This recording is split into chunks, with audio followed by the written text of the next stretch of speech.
Ni ke Terengganu lain? Ni yang lain. Bukan macam baru balik Terengganu ke? Kan baru balik Terengganu kan? Tiap-tiap. Ya, geng, Bojan and the team baru balik dari Terengganu. Yang ini customer Terengganu lagi. Ini checking tau. QC. Ini tadi Acik pun Terengganu juga.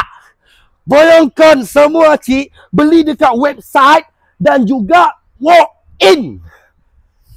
Woo! Wir. Kejap aku nak tengok sofa apa tu. Sofa apa ya? Oh, sofa. Oh my god. Wow, RM42,999. Cuma Bojan bagi RM38,000 masa tu.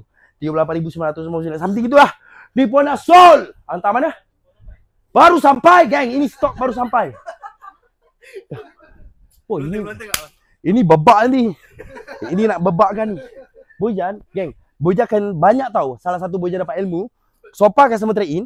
Ada yang kemek, ada yang tak kemek. Bojan bebak tengok pembuatan, tengok span dia. Sebab majoriti yang macam ni 10 tahun orang pakai. Walaupun ini jati biasa. Ini jati biasa. Kau bayangkan, customer pakai jati biasa yang murah harga RM1,000, RM2,000, RM2,000, RM3,000.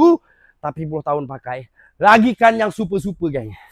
Lagi-lagi yang sepan macam ni. Sepan mahal ni.